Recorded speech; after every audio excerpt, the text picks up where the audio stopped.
walk with me, walk with me.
All right, good evening, everyone, and welcome to tonight's regular City of Cedar Falls City Council meeting for Monday, May 19th. I will now call this meeting to order. Madam Clerk, roll call, please. Schultz. Here. Latta. Here. Cruz. Here. Hallbaker.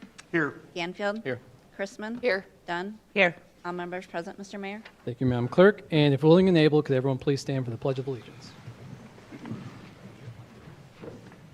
I pledge allegiance to the flag of the United States of America and to the republic for which it stands, one nation, under God, indivisible, with liberty and justice for all.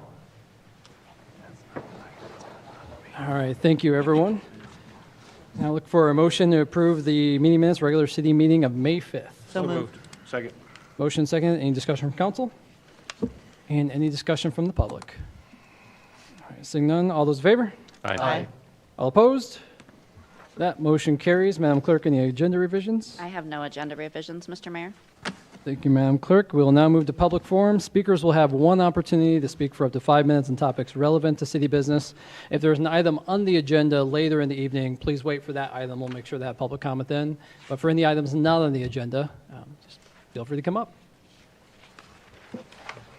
Just name and address, please. Dennis Pruckler, 2221 Center Street, Cedar Falls. And tonight I'd just like to talk briefly. I have a handout that better explains things than I ever can. I About 50 years ago, almost 50 years ago, I lived in Vienna. And at the time, the city was about 2 million people, but there were way more rats than that in the city. Much of the city was floodplain, mud plain, and always lived with the threat of disaster, of imminent flooding and problems with that. It was at that time they were making a plan and in the beginning phases of creating a second river channel for the river to flow through when it was flooding. They did that. They accomplished it by the mid-'80s, somewhere in there. Since then, they've had, I believe, 3 floods that were all in the 100-year. One of them was a 500-year flood. They didn't phase the city. In one of them, I think they had to move 13 people out of their homes. With the second channel, the river couldn't go anywhere. In Cedar Falls, we have the option of creating a second channel. Well, we actually don't have to create it. Nature did that. The channel's already there. We just have to reconnect it to the river so it can have 2 channels instead of 1, much like Vienna. Vienna, when they did the second channel, they created an island between the 2 river channels, and that was a 21-kilometer long island, actually over that. And it became a park that threads right through the entire length of the city, and it's a very popular park. They say they have 200,000 or 300,000 visitors daily when the weather's nice.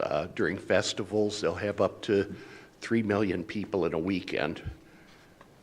In just a 2 or 3 day weekend, it's been a real boom for the city. The city has gone from, as I said, a population of about 8 million rats to what's now for 3 years in a row, it's been named the most livable city in the world.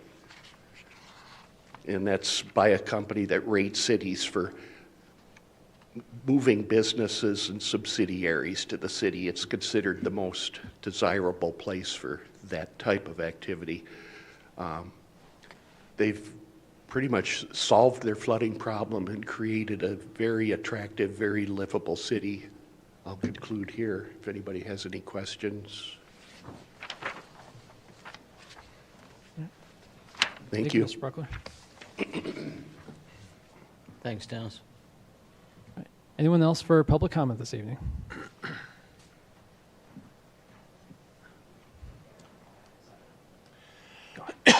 Just name and address, please.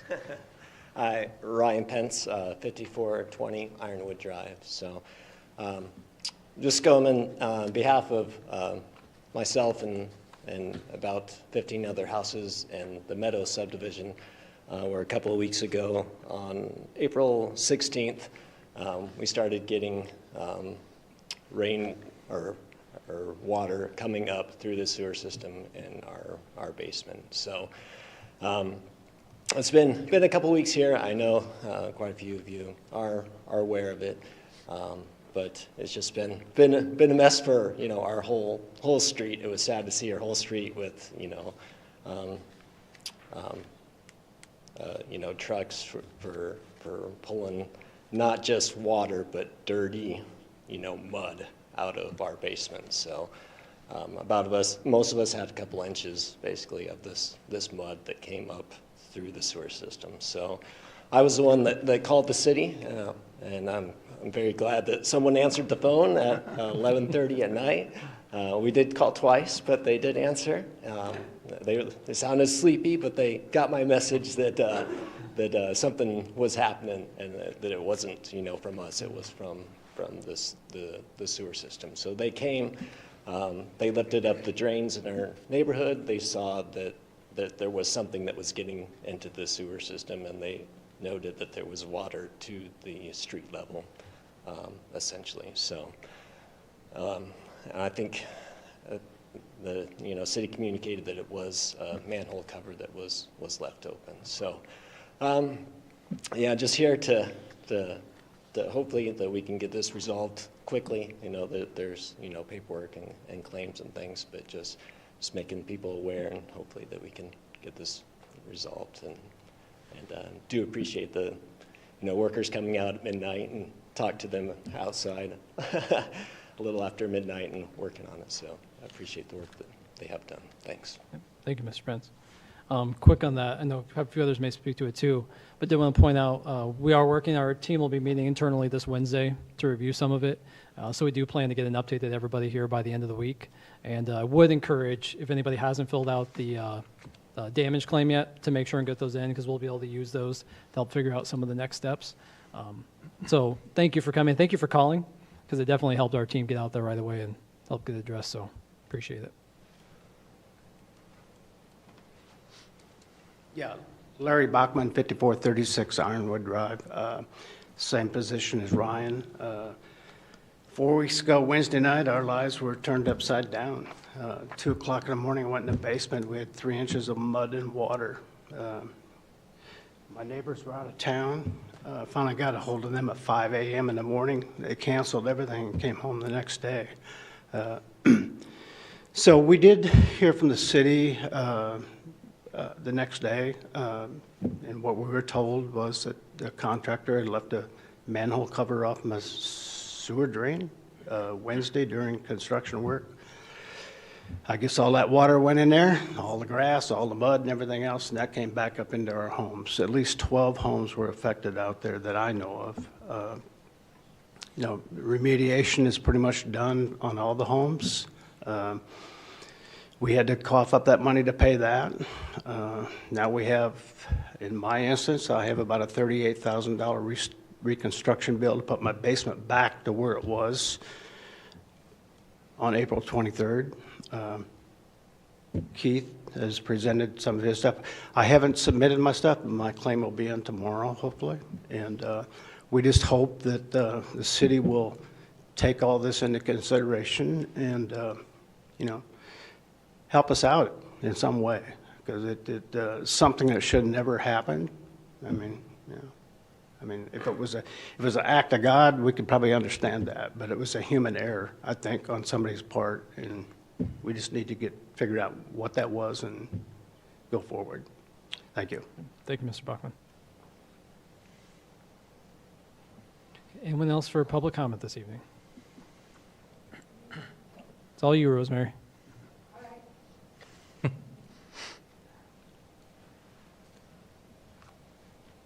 Just name and address, please.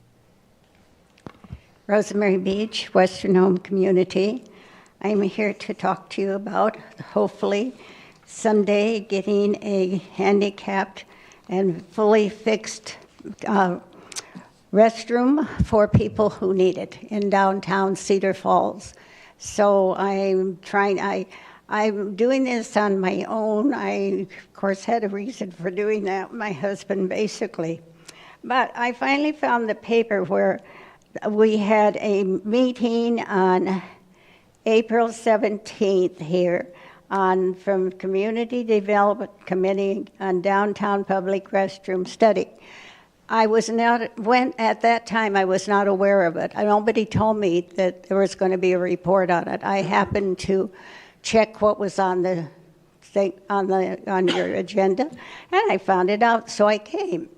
Now, if you happen to be here that night, which I'm assuming most of you were, and the presentation was put on, I was overwhelmed with the fact that one of the people in the city government had found a restroom for handicapped people that was absolutely like it had been bombed. For that presentation on a video, you see we live in Cedar Falls, give me a break. And we're not going to look like that. People are not going to treat it like that. And we know that, and we know we are good to our people who live here and our people who visit here. So, saying that, at the last, I just feel like it was overwhelmingly negative. It was how much it cost, how bad it was going to be used, how we didn't want anything to do with it. If you'd show it again, if nobody saw it, I think you would agree with me. I was not prepared for that evening. Anyway, I have discovered a place that somebody, I wish, I don't have a computer, you know that. At the end of the business and industry luncheon the other day, the person I was sitting next to said, "Oh, I want to show you a picture of a restroom." It is in Lucas, Kansas, and it's called at the Bowl Plaza. And he said, and it is on Highway 70 near Salina, Kansas. And he said, he showed me a picture of it. And I thought that was, more than I had thought about. But he said people drive off the interstate just to see it, that it's so nicely done. Now, I can't do that. I have to tell you that. I'm past my doing those kind of things. I can only ask that maybe somebody take it upon themselves to see that, to look at it, and see why it is so wonderful. So I'm asking for that, and I would just like to see us maybe have a little more interest in it. I'd like to see the restroom down next to the city building down there for the city, and I'd like to see, I think of lots of ways we could make it interesting. If we would paint it up and put a clever, interesting show where the things were. Here's Main Street. Just do a little something like that where people can come look at it. It'll be by the Main Street people. They should be a good place for people to get information. So basically, I'm telling you that I thought the video was over the top, and I'm asking you that maybe we look further into it. And just in case, when you bought the bank, it has 2 bathrooms in it. I read that. Now, I don't know what that has to say about anything, but it says it's got 2 bathrooms. So somehow or other, I just put on my calendar, oh, it's Monday night. I'll go to council and I'll talk about restrooms. Thank you. Thank you, Mrs. Beach. Thanks, man. Anyone else for public comment this evening? All right. Name and address, please. Kim Jensen Jordan. First of all, my mom had a house on Walnut Street, 504 Walnut. It constantly had sewage backup into it. Barb McMahon, Kitty Corner, called Mayor Green and told him, Rob, you still haven't fixed this. So old lines, unaddressed, it's a constant issue. I'm showing up, thank you, Rosemary, to talk about Sartori Hospital and how visionary. I think we have 14.5 acres. It is something that Cedar Falls should never let go out of our possession. I don't know what we're thinking when we partner with a healthcare system, and we think that we don't have the ability ourselves to create something maybe more unique or something a little bit better.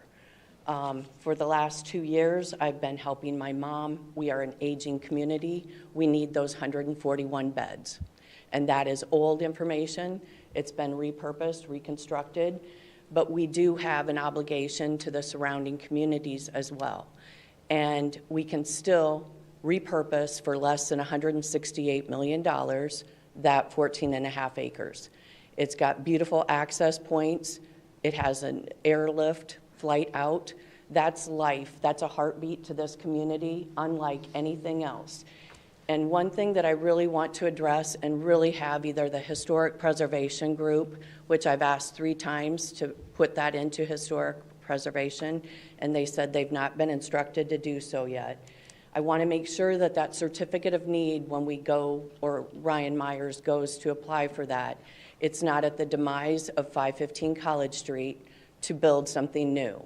When Unity Point came up with a dialysis building, facilities, Covenant needed to wait 2 years before they could apply for it. So certifications do matter, and we might have to take the back row to a site that's had a certificate for 111 years. I want to talk quickly because on May 11th, 2017, the Health Trust Fund monies also. I would like to see if that can be honed in to go to Sartori 515 College Street, not to go to Mercy One. Those monies were gifted, and I am connected to that. I would bleed if we lost that facility, that gift. Repurposing something that we already have is saving money on the taxpayers' expenses. That is something that I learned years ago, but section ordinance 2.2602 excludes Sartori building and grounds from assets belonging to the Health Trust Fund Board. And the board is not empowered to supervise or manage these assets once the city knows possible options for the Sartori site. That was when the new administrator came in to take over. Now, hospitals are part of an emergency and fire and police team. When politics and poor upper management in both the healthcare systems and city government sections exist, the team to our community pays. And we had police appreciation and public awareness week last week. We have Memorial Day this weekend. These things are respect. They need to be honored. I want to thank all of those who were lost and who had served.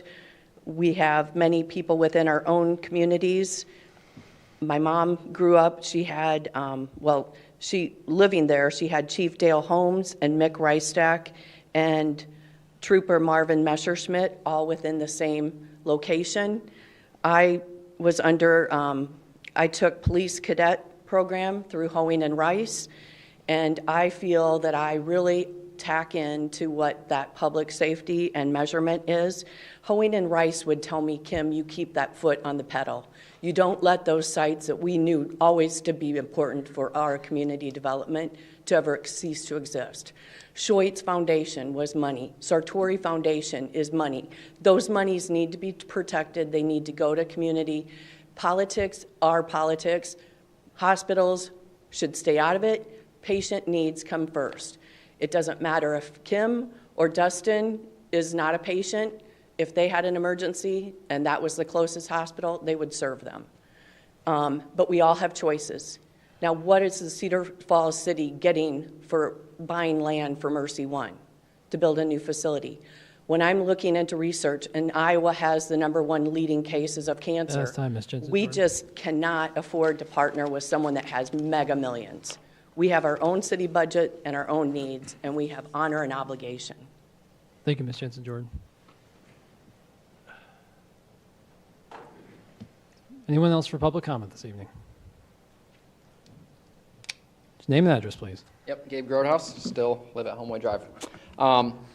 Bringing up, again, because I haven't heard anything from the city, the concerns that I shared a couple weeks ago. There are two issues facing our city. One, our form of government is outdated, and it needs to be updated to give us the results that we expect. And number two, our current city administrator has proven that he's not qualified for this role, and he's unable to execute his duties in a professional manner. And I'm speaking of that incident he had with a resident a few weeks ago. For point number two, there's a few actions that could be taken. Mr. Gaines could retire. The majority of you could vote to have him dismissed. Or per Mr. Rogers' comments, you could eliminate the role. Yeah, you could eliminate the role that you have. The choice is up to you, how you'd like to move forward with that. I would encourage you to have this discussion. It was shared, Mr. Mayor, at the last meeting that this discussion would be harmful to our community. It was shared we would not find qualified candidates if we had this discussion. I'm guessing with the pay that we have listed for that job, we would have many qualified candidates that would come forward. Problem number one, though, really is our form of government. It's not serving the people well. I've now heard from 3 mayors, a current mayor and 2 previous, that when they have something they want to put on the agenda, there's pushback from city staff. I struggle to see how that's an issue if the elected officials are running this city. How is there pushback from staff on your agenda items? The culture here needs to change. If you're asking what the new model could look like, a strong city council and a part-time mayor and a full-time manager, I would encourage you to look at CFU, our own institution. They have a governing board and a manager that runs that institution. And you can see there that's not a very political position. The manager of CFU is not a very political person. They execute the orders of that council. And if you ask anyone in our city, dealing with CFU is a night and day different experience than when we deal with city. I was surprised after watching the last meeting to hear some of the former elected officials come out and lecture us on how we need the form of government we had right now. Mr. Green wrote in the paper last year, "The duties of the mayor can be completed and fulfilled without the expense of a full-time salary." I don't understand how that has changed. His mind has changed on that in just a short time. I think our city is ready for change. 97% of Iowa cities have this form of government. Our city is ready for this change. I would ask that a decision is made on the performance of our current administrator. We can't wait. We've got the signatures. We're going to get it on the ballot, but we can't wait to have that change. That's a personnel issue. And Mr. Mayor, you're responsible for that. You stated you're responsible for that. You stated that you don't want to be trusted with a $100 million budget. It sounds like we need someone who can be trusted with a $100 million budget. Let's get that person in the seat sooner than later. Let's move Cedar Falls forward. Let's hold ourselves accountable. I do have a copy of the petition. I'll leave here if anyone would like to sign, and I'll stay after for anyone else that would like to sign or has questions. Thank you. Thank you, Mr. Gross. A couple things I wanted to clarify quick on that, and not to speak to any of the larger points, but one, to my comment, I don't believe I ever said I've gotten pushback from staff about putting something on the agenda. I remember that. It was kind of saying I've actually, to the reverse, I've pushed back on putting something on the agenda. But I think that's the comment I was thinking you were referring to. I had a second comment on there, but I might have forgotten it, but appreciate it. Anyone else for a public comment this evening?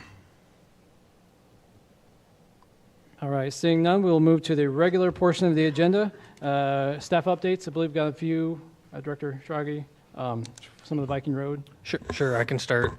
Just a quick update. Viking Road construction at the intersection of Viking and Prairie Parkway with the roundabout installation would require a full closure. There's a detour route set up utilizing Walmart Drive and Brandon Lynn and Goldenrod on the eastern limits.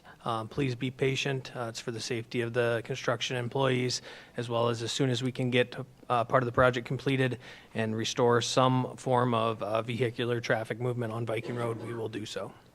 Thank you, Director. And I'll just second that plea of it's definitely not the most convenient workaround while we get that going, but if anyone drives that intersection area, you know it's very much needed to get something out there. So just appreciate everyone's patience and being cautious while you're driving around there for the construction as well. So, and then Director Sheets. Well, this weekend's weather wouldn't have you thinking about the pool, but I want to remind everybody that the Falls opens on May 31st. Our summer season will run from May 31st to August 24th. The pool will be open Monday through Saturday from noon to 8 p.m. and then on Sundays from 1 to 8 p.m. Please note that June 2nd through the 4th, the Falls will have shortened hours because school is still in session, so it will be open from 4 to 8 p.m. If you want more details about water walking, lap swimming, or rentals or anything like that, please visit the rec. Thanks. Thank you, Director. And one more that I wanted to cover. So we were missing this last week, or last council meeting, but the last council meeting was Municipal Clerks Week. And, you know, I apologize to Kim that, yep, the camera's going to pan to you, and we're going to spend some time here. So I want to give a big thank you. If anyone ever sits up here, works with any of us up here, staff, you know, the city clerk does a lot of work making sure we don't look stupid, and it's a tough job. It's a full-time job. It is a full-time job. And everything in the packet, everything gets put together has to run through her, everything at the city for managing how we manage what's coming up on discussions, managing communications with residents about permits, about applying for virtually everything. A lot of times you end up going through Kim. So I just want to give a quick round of applause and thank you to Kim. You can tell she loves the attention. So I encourage you to send her gifts and send her thank you notes. For less than $3. No, not the gifts. No gifts. No, excuse me, no gifts. Specifically no gifts. That is illegal. Well wishes. And we will have no discussion about gifts. I don't know who brought that up. And thank you, Attorney Rogers, for policing this discussion. And so again, thank you, Kim, for everything. All right, moving on special order of business. Item number 2, public hearing on proposal to vacate an access easement located on lot number 6 and parcel D of block 8 of Garrison and Dean's Addition. Do we have a motion to receive and file proof of publication? So move. Second. Motion second, and all those in favor? Aye. All opposed? The motion carries. Madam Clerk, any written communications? I have no written communications, Mr. Mayor. Madam Clerk, and for staff comments, we have Tom Weintraub. Thank you, Tom. Good evening, Council. We're not advancing here. Let me see.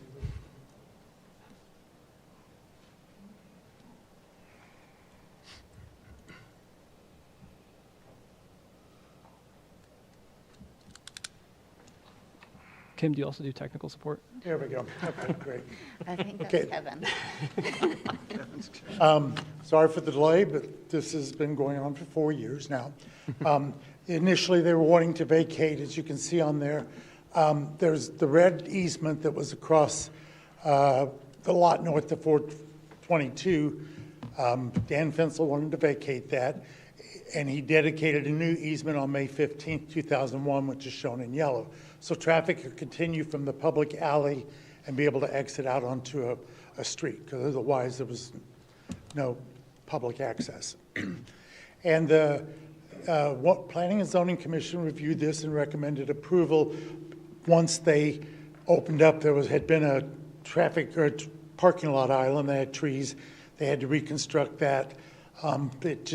I'm not sure why it fell behind, but they came back this year and asked about getting that vacated. In the meantime, where you see the red easement, when Main Street, the last part of that project was completed, that curb cut actually went away and traffic ended up going down on 422 to get out to Main. So that easement is basically not serving a function at this point. We do have the new easement in place, and everything seems to be fine. Okay. Any clarifying questions from council at this time? Thank you, Tom.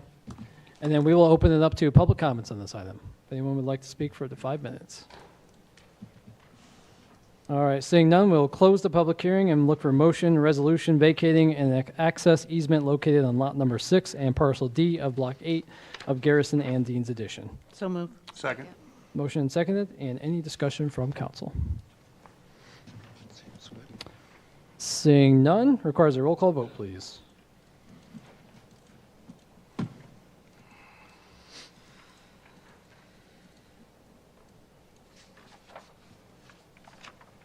All members voting aye, Mr. Mayor. Thank you, Madam Clerk. That motion carries. Move to old business, item number 3, passed ordinance number 3108, amending Chapter 19, Article 8, Major Thoroughfare Plan of the Code of Ordinances upon its third and final consideration. Do we have a motion to approve? So moved. Second. Motion seconded. Any discussion from council? Seeing none, any from the public? Also seeing none, requires a roll call vote, please.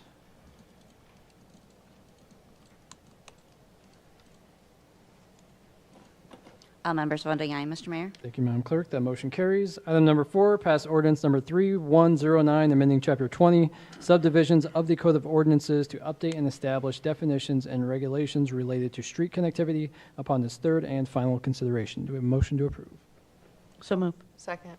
Motion seconded and open for council discussion. All right, seeing none, any discussion from the public? All right, also seeing none, requires a roll call vote, please.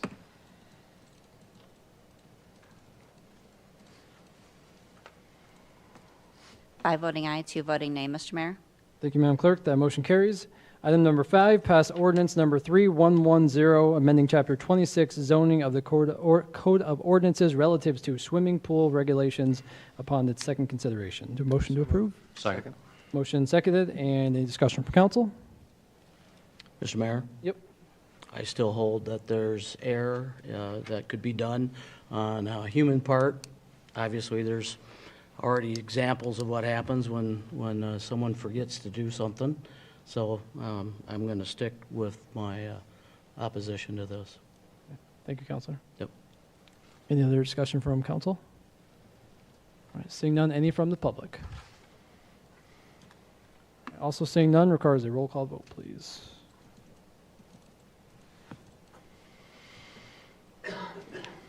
Five voting aye, 2 voting nay, Mr. Mayor. Thank you, Madam Clerk. That motion carries. Item number 6, pass ordinance number 3111, amending Chapter 10, garbage and refuse of the Code of Ordinances relative to service charges established in unsanitary accumulations, unsightly trash, refuse, yard waste, oil or grease recycling containers or dumpsters upon its second consideration. Motion to approve? I'll move. Second. Motion seconded, and any discussion from council? Seeing none, any from the public? Also seeing none, requires a roll call vote, please.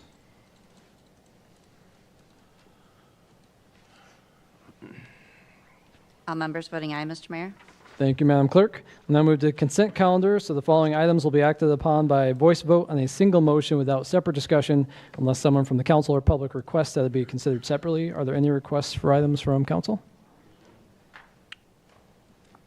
Seeing none, any from the public? All right, also seeing none, I'll look for a motion to approve items 7 through 11 of the consent calendar. So moved. Second.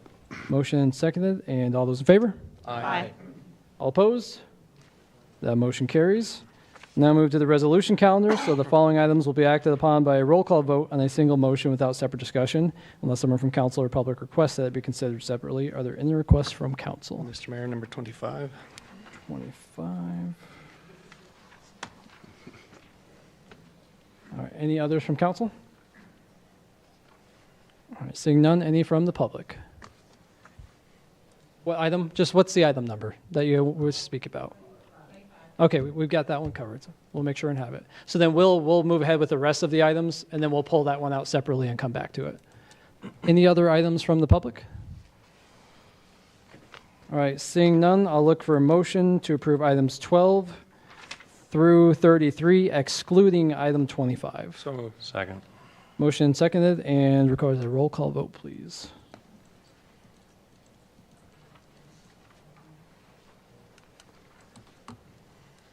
All members voting aye, Mr. Mayor. Thank you, Madam Clerk. So we'll go to item number 25.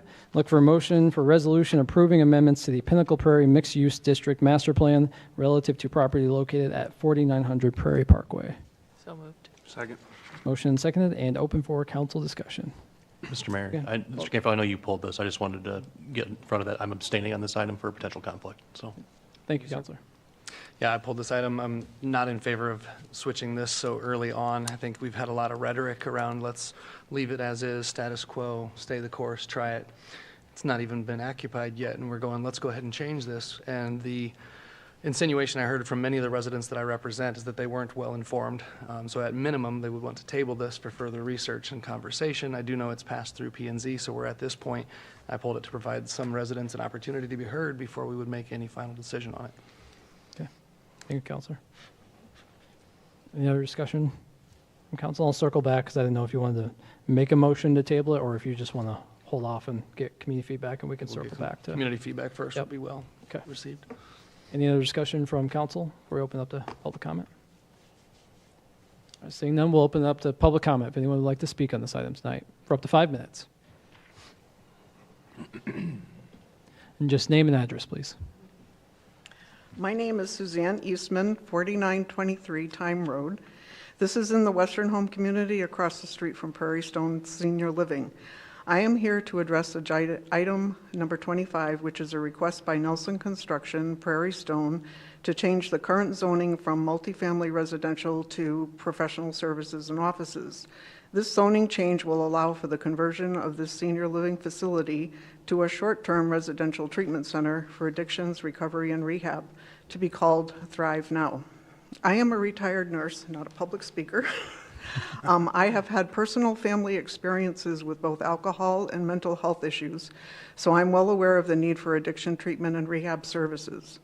I did my due diligence before we moved to Western Home almost 8 years ago. The immediate area around me was zoned residential. It seems unfair that Prairie Stone, because they can't find enough people to pay for an expensive place, now want a zoning change to be able to put in a business. Trying to reconstruct a timeline to the best of my knowledge, because I only learned about all of this 2 weeks ago. On April 3rd, a representative from Thrive Now held a meeting, and on page 268, it says that they met with the surrounding residents of the site. I have not been able to find any Western Home resident that was invited to or attended this meeting. I do know that 2 employees from Western Home were there. The people who will be directly impacted by this zoning change, the actual residents of Western Home, should have had an opportunity to participate. On April 9th, we had a Western Home meeting, and it was just reported. Prairie Home's going to be closing its doors, new businesses coming in, etc. On April 15th, a courtesy letter went out from the city, but it only went to some neighbors, Western Home residents, letting them know that the P&Z would be discussing the proposed zoning change on April 23rd. I did not receive a letter. On April 23rd, the P&Z did meet, and according to the minutes of that meeting and video that I watched, there was very limited discussion, and then it was voted on 9-0, approving this zoning change. On May 5th, this rezoning change request from the city was supposed to be on the agenda, but it was rescheduled to today. It has been 6 weeks since April 3rd, and I would simply ask, what is the rush? Under current multifamily residential zoning designations, Prairie Stone is a very nice, aesthetically pleasing facility inside and out. However, they only had 8 residents over the past year move in. Was it because it's too expensive? I don't know. Western Home is mostly full. Nelson Construction Thrive Now have now opened 2 addiction recovery centers in Iowa within the past 5 months. Pleasant Hill in Des Moines opened in December. Iowa City's facility opened April 22nd, so it's not even a month old. Both places were senior living facilities, and then they were converted to addiction recovery centers. Why the rush to add a 3rd facility in Iowa when we don't even know yet how these other 2 facilities will be faring in their communities? Thrive Now says that Prairie Stone has 160 beds available. They're proposing to start with 45 beds and work up to 100. Their vision is to develop a 30-day inpatient treatment facility that will be modeled after Hazelton or Betty Ford. They say that this facility will be the first of its kind in Iowa. It will be a voluntary, quiet facility, and it will never have or not have any court-mandated care. With many concerns and questions, I would respectfully ask that you consider delaying this vote again so that the actual residents of Western Home could be afforded an opportunity for a real neighborhood meeting with Thrive Now and the city. Please do not rush into this decision, for once it is rezoned for professional services and offices, it will never go back to just a multifamily residential area. And if I still have time to talk, I can tell you what my questions. We have 1 more minute left. Yes? Go for it. Can I go? What other alternatives to senior living were explored in an effort to keep the multifamily residential zoning designation intact?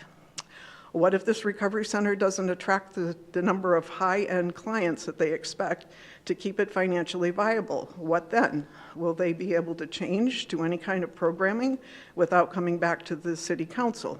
For instance, long-term rehab or outpatient care.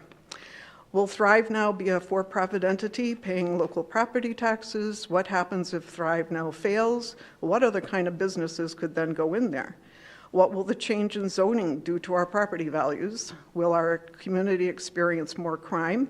And will traffic and limited on-site parking be a problem? Thank you very much for the opportunity to speak. Thank you, Ms. Eastman.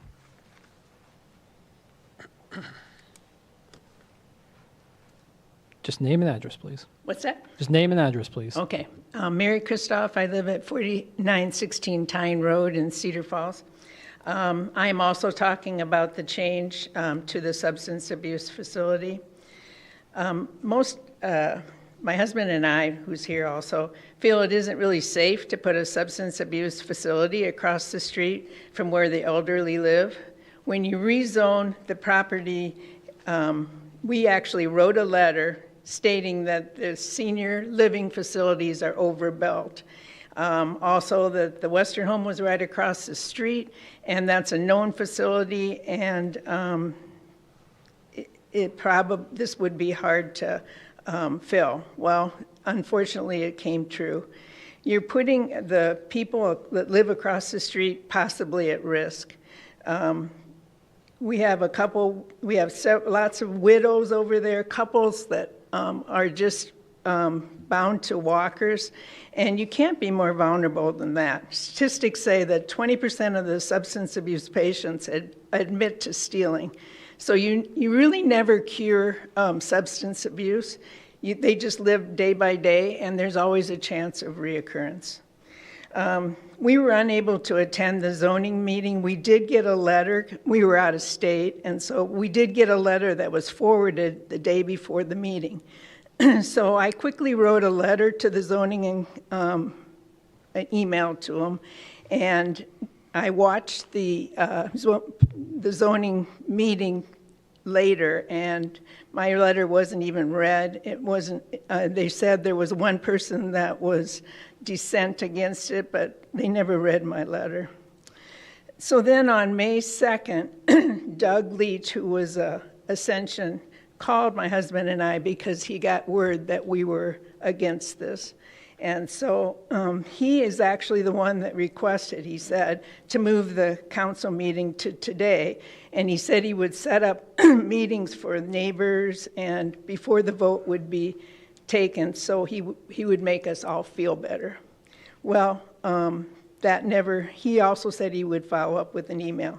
We never received an email and we never received a meeting at all.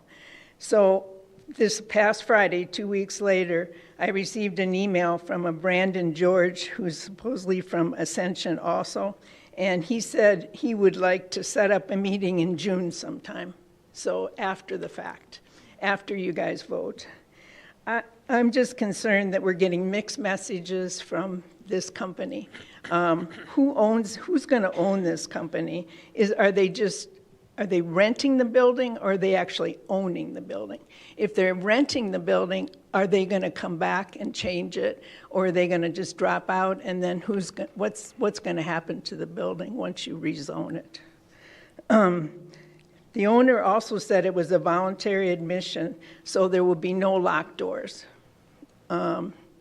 Somewhat of a concern for the people that lived across the street. Also, they say they're going to start with 40, I heard 40 patients, and they could house as many as 140. So that means that between 480 and 1,880 patients per year will live across the street from us that have substance abuse, at most, or minimum, who knows. So again, like Sue said, why are we rushing through this? We need more information. We need to know who's going to live there, what they have as far as, are they going to change it back to court ordered after you approve it? You know, who knows? They probably can't come back. They probably don't have to come back to the city council to do that. They can just change if they can't get enough people to pay. So my last question is, if it was across the street from your home or a school in your neighborhood, or if it was across from your elderly parents or people that you know, would you approve that? I really like to consider this before you approve this. Thank you. Thank you, Ms. Kristoff. Is there anyone else for public comment on this? Yep. Just name and address, please. Yep, my name's Brian Shaw, 665 Grand Avenue, Des Moines. I'm the Director of Development at Nelson Construction and Development. We're the proud owners of Thrive Now Recovery Centers. As mentioned before, we've opened 2 centers in Iowa in the last 5 months, and when we opened our first center in Pleasant Hill, just outside of Des Moines, we received 300 phone calls in the first week. So, and I'm sure the same goes for all of you. I've had several family members and friends that have suffered from drugs and alcohol, and they've had to travel out of state to get treatment. There's not very many high-quality facilities, really, if any, in the state of Iowa, and we're really looking to change the landscape when it comes to that. You know, this facility is going to serve your family members, your coworkers, your friends, and provide them the type of care that they need and deserve. We provide structured, licensed care that includes treatment, counseling, peer support, medical oversight, all delivered by, you know, highly professional individuals. It's licensed by the state of Iowa, accredited by the Joint Commission, and, you know, and we want to, again, it's a voluntary facility. We want to treat individuals that want to get better, that want to get their life back on track. This isn't an involuntary committed facility. So yes, the doors are, you know, unlocked because people, you know, choose to come there, get dropped off by loved ones. As mentioned, we're here to seek an amendment to the master plan. from mixed-use residential to professional services and office to allow us to operate this facility. And we have letters of support from Unity Point, from UNI, from the master developer of Pinnacle Prairie Parkway. We did have a neighbor meeting on April 3rd, and we reached out to all of the individuals that were within the city process of 250 feet to get notified. Just the two individuals that worked at Western Homes came, but everyone received the letter. And we did have Doug did have a phone call with Mary to discuss the center and what it was going to be and what it was not going to be. And so yeah, myself and Ascension, our operating partners, here to answer any questions. Thank you, Mr. Shaw. Is there anyone else for public comment this evening? Just name, please. Kim Jensen Jordan. I do echo when we have zoning changes, the status from the hospital or like Western Home Communities that owns the Martin Center. I'm not sure if they're still in an E status or if they've changed, but I am familiar that they have removed some of the residents that had been living there and moved them onto the facility at the other main campus. Maybe that Martin Center could be another option if we're going to ask for pause on this vote. I'm just kind of extending that because what other options had we run through? And that building is a very nice location. It's closer to the Washington Park area. It would get them away from the Western Home Community and some of the needs that are concerned and brought before you, Mr. Mayor. And if the Western Home had been advised of that, that might be a really great facility. It's definitely been neglected, almost like Sartori, unfortunately, not really being held up to ADA compliance and some things, and certificates of needs. But the rezoning is very critical. We should never take a hospital out of a hospital accreditation and move it to R3, mid-sized to high-density population. So it is a concern. Thank you. Is there anyone else for public comment? Yep, go ahead. Just name and address, please. Brandon George, I'm with Ascension Recovery Strategies, the operator for the facility that's being in question right now. Thanks, Mayor and members of the council. Just a quick note, Ascension Recovery Services, we're a behavioral health consultant. We develop behavioral health facilities, have done so in over 35 states. All of our facilities are licensed by the state and accredited nationally. We hold them to the highest standards.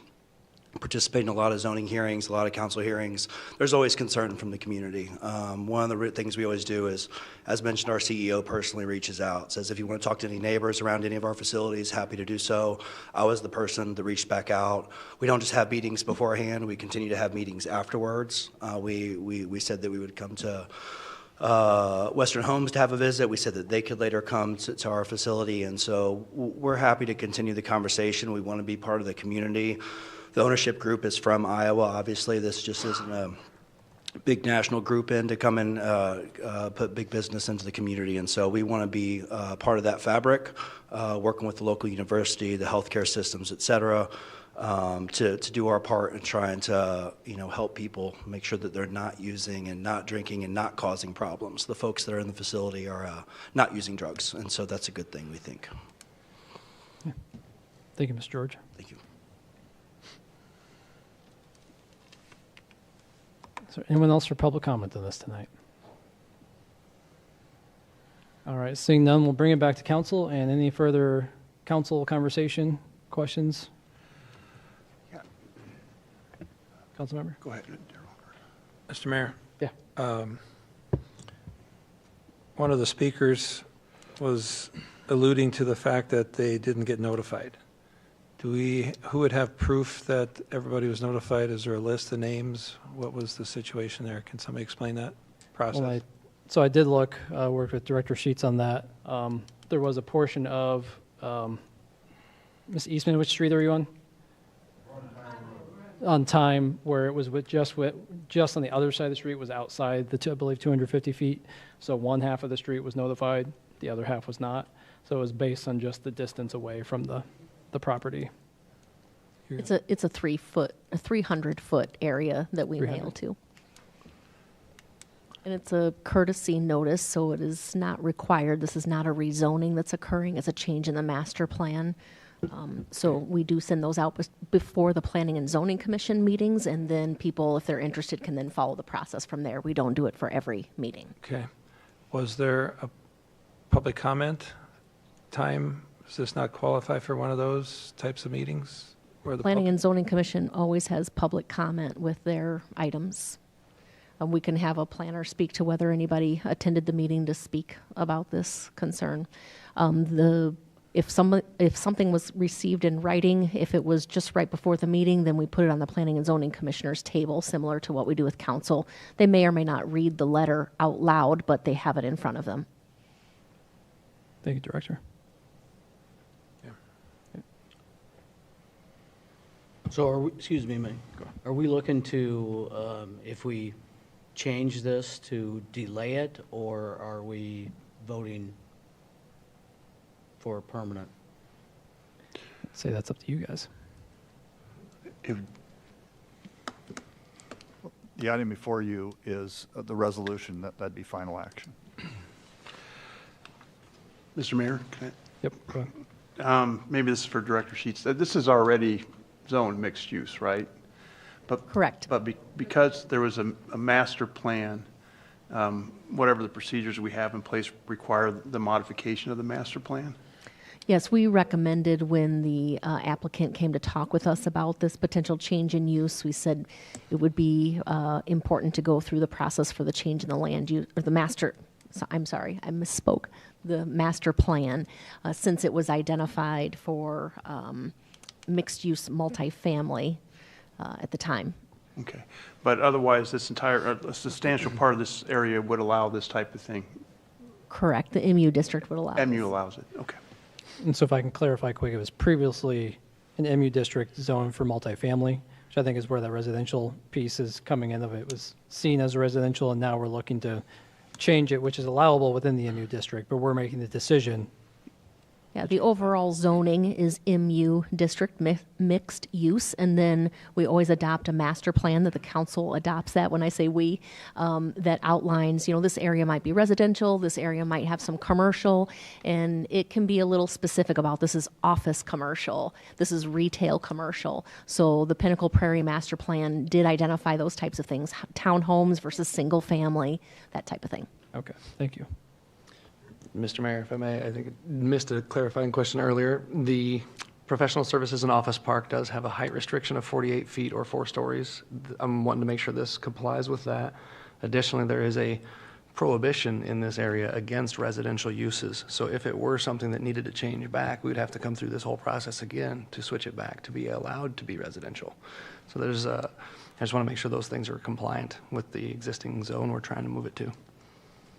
45-foot height thing would have been considered when the site plan came through for approval through city council, whenever that was. So I can't speak to that off the cuff, but I'm assuming it's all met. We do have potential for some leeway from that, dependent on a further setback. You can have more height. That's all spelled out in the MU district. I'm assuming that's all compliant because that was reviewed with the site plan. Your other question, if they changed to back to multifamily, I guess, might have been your example, then yes, we would say that's a change to you're proposing a change to the master plan. If it's professional services, for example, we'll take that back through for P&Z and council review. Did I answer your questions? Yeah, I think it was more restrictive in the MU multifamily, so it's qualified height there. That's good. Yeah, just something to note, switching it over to that does require a complete shift. I was somewhat in favor of leaving it in the residential because there's some green buffer from the other office spaces that are out there that's multi-use professional services. Those are on the east side of that green space. This is all residential neighboring this entire area. It's not developed a lot on the north side, so I don't know that there's anything there that would have reported, but the folks that have been affected don't seem to be in favor. And it is a large change. I just want to make sure I go on record to reiterate that. Thank you, Counselor. Any other? Yep, go ahead. Could we put on the overhead the diagram that's in the packet here, the master plan, and highlight some of the things that Mr. Hawbaker was saying that, or asked about, what areas are already zoned MU? Do you have the page that that's on? Item 25. This one here, whatever this one is. Page 268, Denny.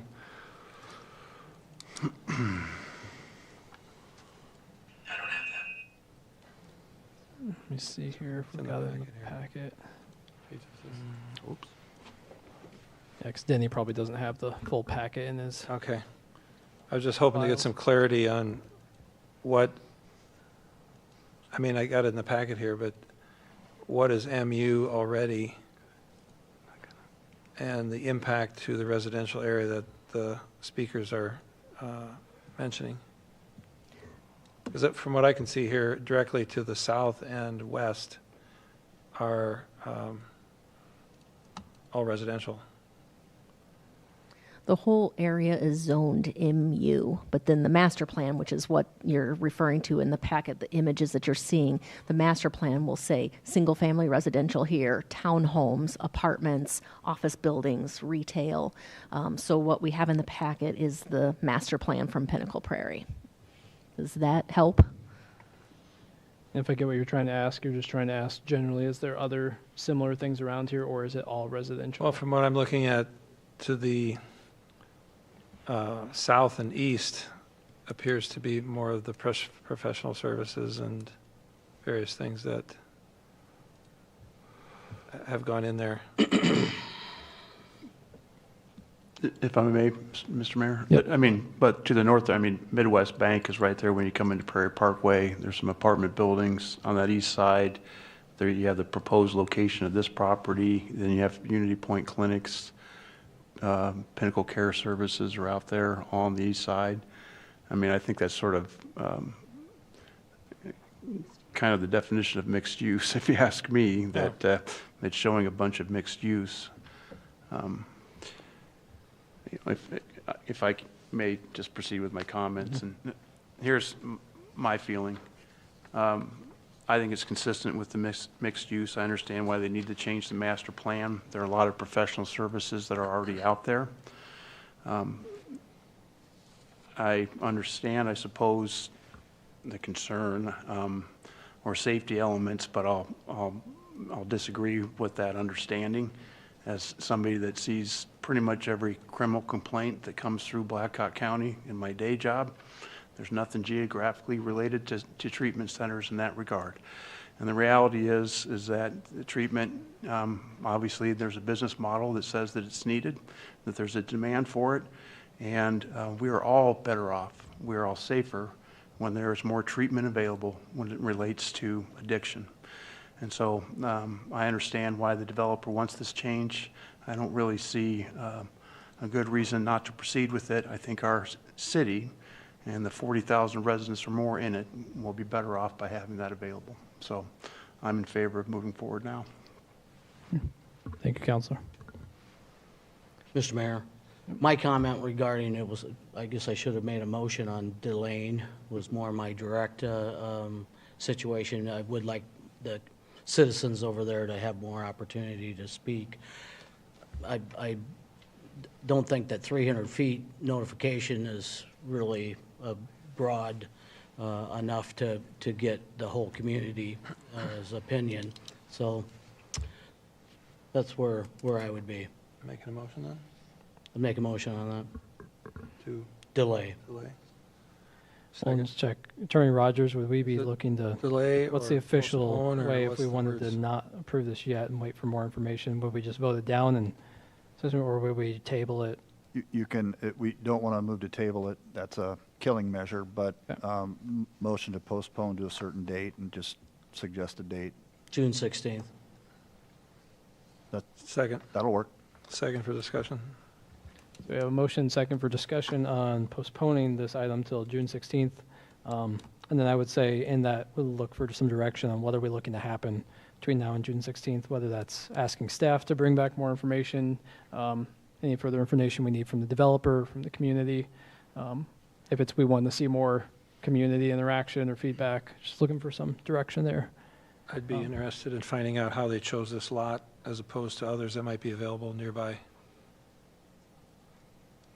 It's not a lot. Well, I think it's because it's built. It's an well, existing and building. Vacant, and it's a really attractive building. It's just Okay. unfortunate it didn't sell units. But I guess directive-wise would be if, I apologize, I had Brian Shaw. Brian, if you could reach with the neighbors and have a real, or wider spread meeting and come back to us on the 16th. And in the meantime, we're all available too for updates on the movement, one way or the other. So we've got a motion with some of that direction there, but any other thoughts before we vote on this motion? Could I clarify something first, Mayor? So with the motion to postpone, then where we'll take it up is exactly where we left off. There's a motion second, so it'll pick up with debate and then a vote. Okay. Will the public have a chance then to comment again and go through this whole? Being that's the purpose of the delay, within the discretion of the chair, we can sure do that. I can make sure there'd be Yep. additional comments. Mr. Mayor? Yep. First, I echo everything Councilman Hawbaker said. I previously worked in direct patient care at the Unity Point Clinic that's right next to this site. I understand the concerns.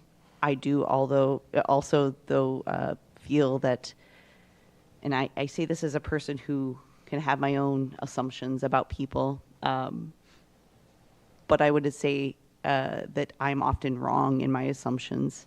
And I say that from my experience with working with people who want help. I mean, in all kinds of things, you know, alcohol addiction, opioid addiction in the state of Iowa is horrible. And I can tell you as a person who worked in the substance abuse medicine at Prairie Parkway, there is not enough help. I mean, you can have, and I will also say this, you could have your neighbor have a substance abuse problem and you wouldn't even know because it's not a stereotype that fits it. So while I understand the concerns and while I understand when you ask what's the hope, for me, my hope is if we vote to delay, which I'm not saying I'm against that, I think for me, the hope is just that there be a chance for more discussion. My hope is not that we're all of a sudden going to get overwhelming. I hope there's more support. But if we're all looking for yep, there's no problems, everybody loves it, we all know that's not going to happen. So I'm going to stick with, I think this is great for our community. And it's definitely needed. And the question of, I knew the question because it comes up often, would you want this in your backyard? I thought about that. And I live in an area where it's kind of the same vibe of Prairie Parkway, in the fact that I live right off University Avenue. And there are some places that could use a little breath of fresh air. And I could think of one spot where, hey, this might be able to happen there. And I can say wholeheartedly that I'd be okay with it. Because, again, I want people to get help. I do believe we are safer when help is available. And oftentimes it's not. And then what happens is people don't get the help they need and worse things happen. So anyway, that's my 2 cents. Thank you, Counselor. Any other discussion from Council? Mr. Mayor. On the motion to Right. look at postpone it? Yeah. I guess, kind of including what I said earlier in my question earlier about the location, it would be nice for the promoters of this to speak to the neighborhood why you chose a building. Could it be anywhere else in the community easily? I mean, you got a path so far, but I guess explain to the people, why they shouldn't be concerned. What are the concerns you see in other places? All those sorts of things. Very broad. It'd be very helpful. Thank you, Counselor. Mr. Mayor? Yep. I have a procedural question. forgetting that council member Lotta has recused himself on this issue.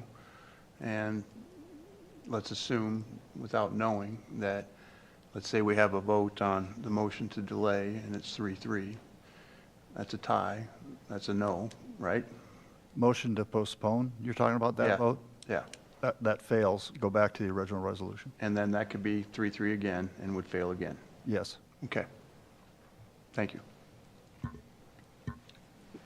Mr. Mayor? Yep. I think there are a lot of great points being made. I imagine that it would be difficult to find out about this and not feel that you have all of the information. However, I, like Councilwoman Dunn mentioned, had great lengths with my actual parent about this being by her home. And I think that there is a lot of perception about what these types of facilities do to a neighborhood, to a community, and I think ultimately the vast majority of those things are positive. I think that you are improving public health, you are improving safety because you have more folks who are living in a sober lifestyle, you're providing jobs, and we are not leaving a building sitting empty, which can also pose a danger to your community. And I understand that there's probably some misunderstanding about why this building is empty or whatever. We don't have that information, but what we have before us is a potential proposal to use the facility. And so to me, I think that is a positive. And I think that ultimately this is a good choice to move forward. If folks receive more information and they still don't like the outcome, then I'm not sure where we go from there.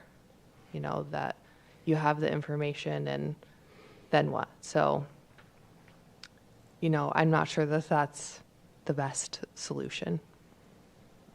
Mr. Mayor? Thank you, Counselor. Go ahead.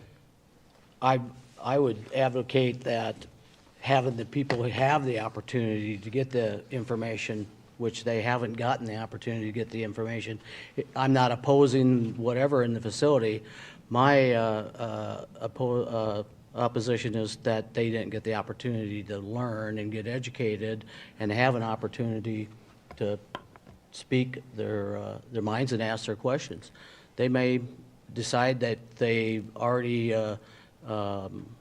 feel the way they do and they're going to stick that way, or if they may go, you know what, this is a good thing. We don't know that because they haven't had the opportunity. So that's really what I'm asking. And, you know, to Aaron's point, or Councilman Hallbaker, he's right. You know, if we go 3-3, then we go to the vote. We're going to vote for the 3-3, and that'll be the end of it. But at least this would give an opportunity, if the motion passes, that on 16th of June we can come back and find out where everybody stands and then vote on it. To Attorney Rogers' point, we'd just be back to vote, so we're just a few weeks out. In the meantime, Mr. Mayor? Thank you, Counselor. Mr. Mayor, if I may. Because of that, Councilmember Schultz, Gill, I will be in favor of your motion to move it to June 16th. So. Thank you, Counselor. Just got some quick comment. I like the idea of transparency. And it seems like the citizens have not had the transparency that they would like to have. No fault to the 300-foot stated limit in our city ordinances. It's just let everybody know more clearly, and then they might endorse you and maybe not. But they need transparency. You like the idea of transparency or actual transparency? Actual. Just Josh. Any other discussion from council? All right, so just a reminder, we've got a motion and second for postponing to June 16th, the discussion with some direction to get some additional community feedback on the project. So all those in favor? Aye. All opposed? Okay, that motion carries. Do we need, so that was to kind of amend it, do we need, since these are roll call vote items, do we need anything? Are we good with that? No, we consider us postponed until this. Okay, it's considered postponed, so thank you everyone for coming out, both sides of the team and residents, so appreciate the feedback and conversation on it.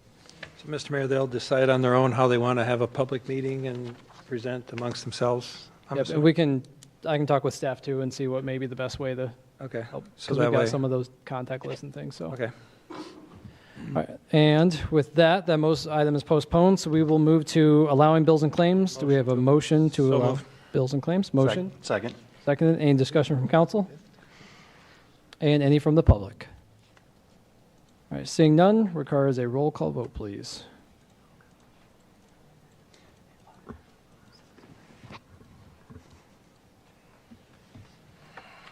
All members voting aye, Mr. Mayor. Thank you, Madam Clerk. That motion carries. We'll move to, or excuse me, any council updates or announcements for this evening?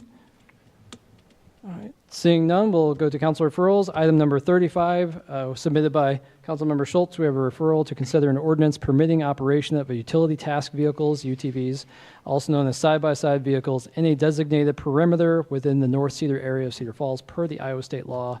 There was information in the packet per that designated area. And otherwise, is there a motion, So second moved. to discuss? Second. Thought it was Gil's motion. You don't even get the motion to Gil. Oh, that's fine. I'm encouraged by the interest.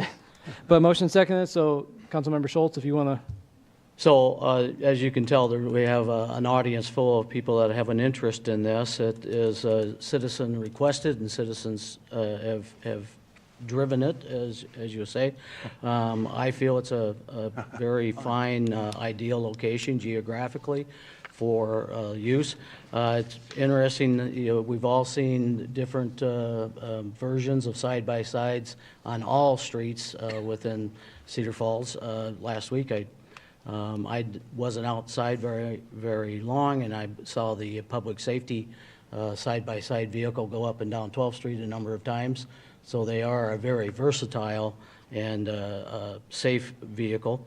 Many successful models in cities around us, Janesville being one of them, Fairbank being another, that have that similar geographic lay of the land, if you will, that would be well suited for this.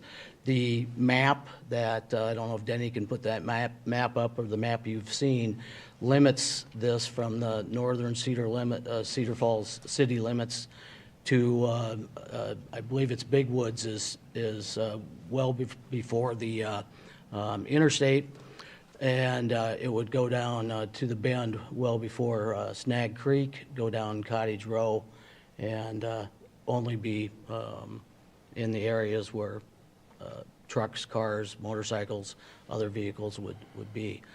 We're just setting a date. Excuse me? We're setting a date, not, you're talking about the pitch for it.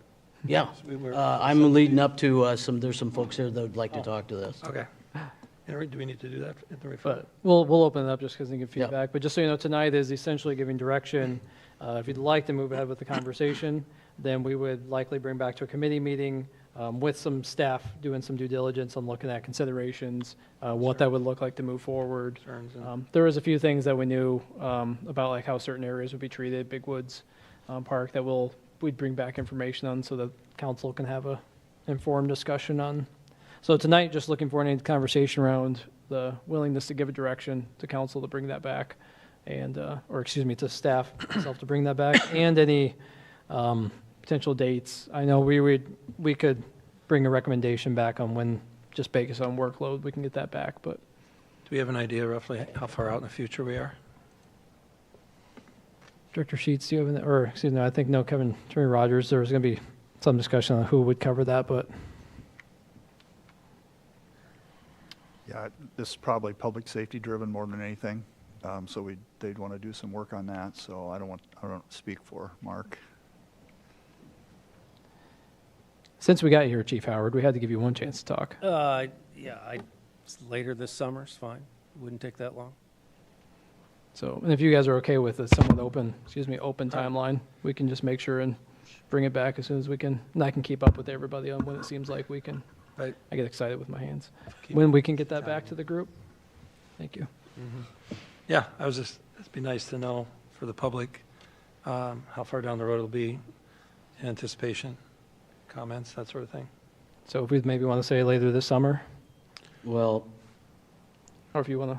yeah, I'd certainly not look any further than the end of July, early August. And, I know there's work to be done, but, It's just a preliminary work. yeah, Is what it is. I'd say July 7th or 21st of July.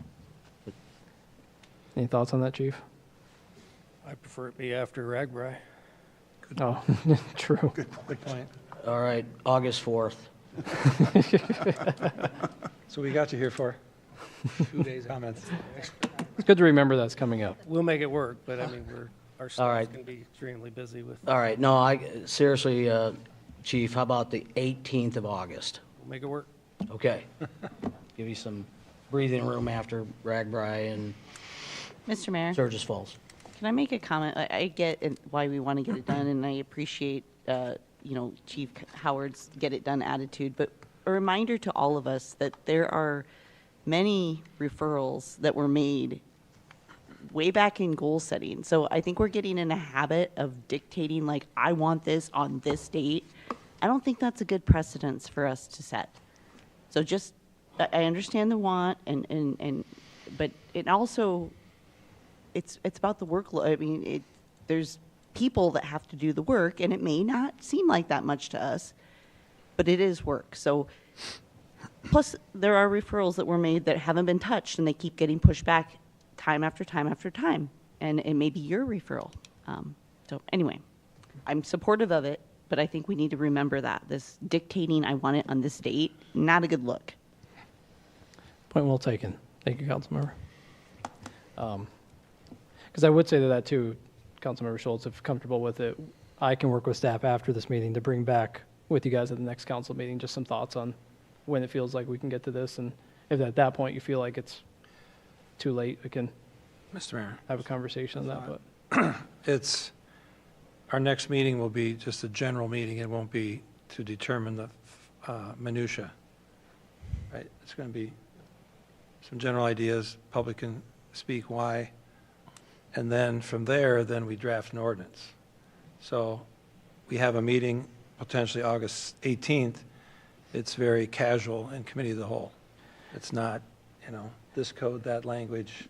So speak to that quick. I'd say it'd be casual from our end. I do know there'd be a lot on staff side of just looking into all the case scenarios. Like we had a few just that came up this morning, like with Bigwood's, like, okay, are UTVs allowed there? How would we handle that of if people try to drive them onto the campground and just looking at their requirements? So there would be, I don't know all the work, but there would be some work to just look at all the case scenarios and make sure we have all the information at that discussion. we'll start out with a draft and then implement it potentially. And then as a year goes by, we might have to modify it because people didn't stay where they're supposed to stay. So just as a reminder, Big Woods Lake Campground is out of scope. It's not in the perimeter. And neither is Blackhawk Park. It's not in the perimeter. Yep. Sorry, I don't think at this morning we were looking at the actual map, but just examples of types of things that would come up that we'd look at. But And, I guess date-wise, if you ask me for a date, I'm going to give you a date. I know, that's why, in fairness to you, we did ask for a date, so Yeah. I would say, just to Councilmember Dunn's point, I do think it'd be more fair and better for the process if this council is willing to give direction to me to work with staff to sit down and look at when we feel like we can have this back and give you a clear date on when that is. But bring that back. I did not mean that as a personal. Oh, thing no, to Kelly, Gil. I didn't take it. I mean that we want the best product. So if we're going to have a discussion, we want to set everyone up for their best selves. And I understand sometimes it is a timely thing, but we've just been, and it's just to all of us, we've been in a habit lately of saying, I want it by this date. That's not a good, unless there's a reason. I just don't think that's a good precedent to set. And it's not against the item or any one of us. I just want to make sure we don't get out of control with that. Mr. Mayor, Councilor. if you don't mind if I talk directly to Councilman Schultz. No, you speak to me and I will relay everything you say. Okay, Can you let him know? I really appreciate that you provided us with all of this information. I think that was really helpful. And I appreciate that there were some citizens that had reached out to us and you took the time to kind of bridge that gap. And I think that makes, these things move hopefully faster. And to Councilor Dunn's point, if, we need to set a more vague timeline, hopefully that'll work out for us. But I see no reason to not have further discussion on this topic and potentially vote on passing this. All right. I would, all the information that I was provided came from Rusty Easton and his group. So the thanks goes to them. I thought there was a disclaimer, like that there's anything No, yeah, wrong and with it. it's also a disclaimer. But Jim Newcomb and the North Cedar Neighborhood Group, that's a shout out to them. Thank you, Counselor. Yep. Any further discussion? So with that, public comment, since we are voting this, so is there anyone who would like to speak tonight? Just name and address, please. Rusty Easton, 2415 Central, North Cedar. Our proposal is on the usage of the UTVs, or better known as a side-by-side, in the area of Cedar Falls. We are limiting our area of operation to North Cedar neighborhood as per the map that I handed out in the packets when I met with each one, and it was in the referral. We're not interested in going into downtown Cedar Falls or anywhere across the river.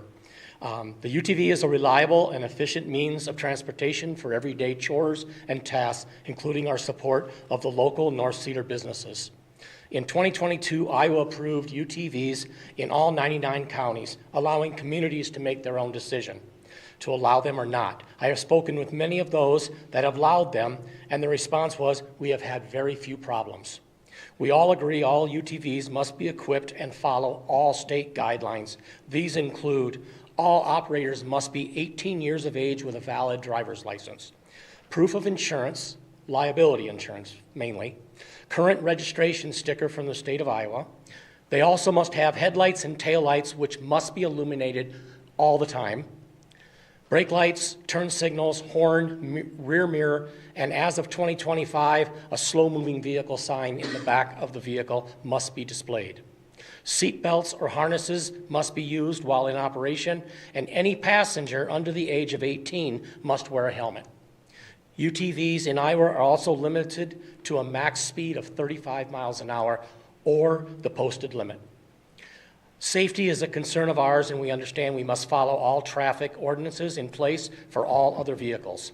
There are many North Cedar residents that own and operate a UTV. With the price of these vehicles exceeding $25,000, this assures the owner is a mature and responsible operator. We also understand accidents can happen, but we feel we are far safer, highly visible day or night, especially compared to a motorcycle or a bicycle operating on the same highways. Thank you for giving me the opportunity to present our proposal. Thank you, Rusty. Is there anyone else who would like to speak on this tonight?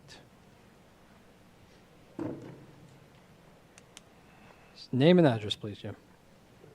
Jim Newcomb, 407 Longview Street, North Cedar.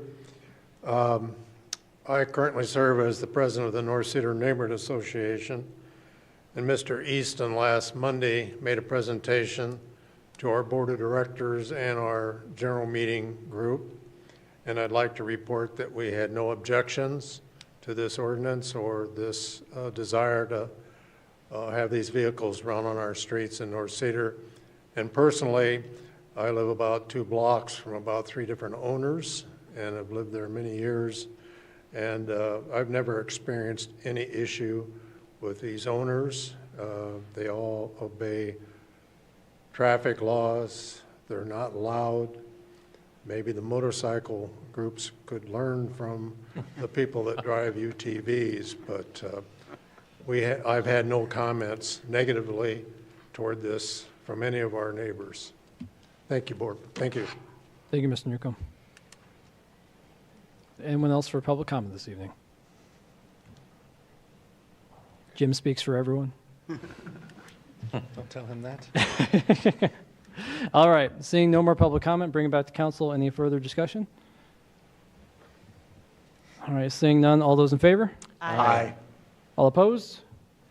Motion carries. We'll bring back a date on that and keep moving. So, all right, with that, we were going to look for a motion to go into executive session to discuss property acquisitions per Iowa Code Section 21.51J, to discuss the purchase or sale of particular real estate only where premature disclosure could reasonably be expected to increase the price the governmental body would have to pay for that property or reduce the price we would receive for those properties. Is there a motion? So moved. Approved. Motion second. Any discussion from council? None. Any from the public? All right, seeing none, all those in favor? Aye. All opposed? So the motion carries. Mayor- We will now go to executive Mayor, session. excuse me, that has to be a roll call vote. Oh, excuse me. Yes, roll call vote. Jeez, Chris.